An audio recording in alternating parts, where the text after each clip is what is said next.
I still remember the night Tunda returned to Ijaye, hollow-eyed and trembling, like a man who had seen the gates of the spirit world. His once proud shoulders sagged under an invisible weight, his steps slow, uncertain. The village gathered around him, but he spoke little, only whispering to himself, eyes darting like a hunted animal. It was days before we learned the truth, before he told us about the skull. Tunde had always been restless, while the rest of us were content tending our fields, fishing in the great river, and listening to the elders' wisdom beneath the baobab tree. Tunde wanted more. He spoke of cities beyond the hills, of streets paved with gold, of wealth so vast a man could buy the sky itself. So, when news reached him of a distant kingdom where merchants traded in ivory, silks, and coins as bright as the sun, he left without looking back. The road was cruel. Tunde traveled through dense forests where unseen eyes watched from the shadows, crossed rivers that whispered warnings in the night, and braved scorching deserts that swallowed weaker men whole. But fortune did not favor him. He was cheated by merchants, robbed by thieves, and left with nothing but dust in his pockets. Alone and desperate, he wandered deep into the Mbala Desert, where the sand burned like fire beneath his feet. It was there, amidst the endless dunes, that he first heard the voice. At first, he thought it was the wind, but then, half buried in the sand, he saw it, a human skull, its hollow socket staring straight at him. He stepped closer, heart pounding, and then it spoke.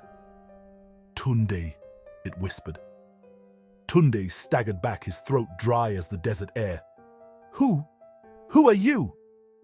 "I was once a man like you," the skull rasped. "I, too, sought wealth beyond measure. But I was betrayed, left to die in this cursed land. You are not so different from me."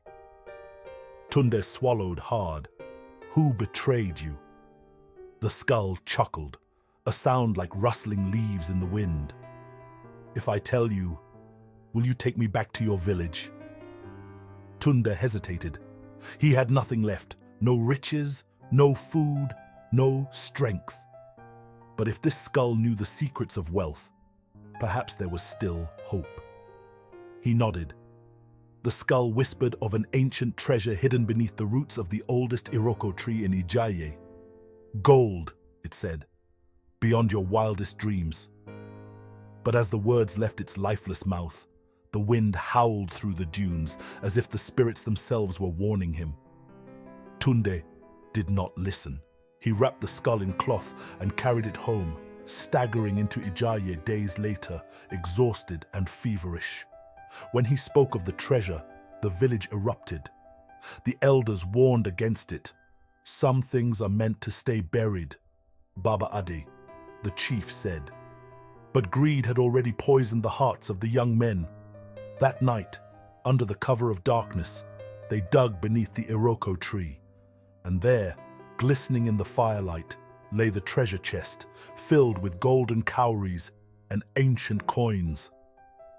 A great cheer rose. The men danced, their laughter ringing through the night.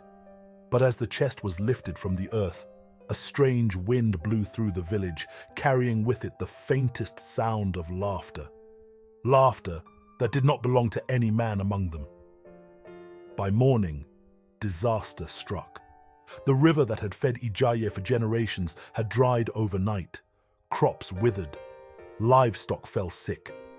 And then, one by one, the men who had touched the gold began to disappear. Tunde was the last. One night, he awoke to a whisper. The skull lay beside his bed, grinning. "I warned you," it said. Terror-stricken, Tunde fled into the desert, never to be seen again. Some say he buried the skull, hoping to undo the curse. But the spirits do not forgive so easily. To this day, the Iroko tree still stands, its roots stretching deep into the earth. And if you pass by it on a quiet night, you may hear whispers in the wind, telling the tale of a man who was warned but did not listen. And so, we remember, some secrets are better left buried.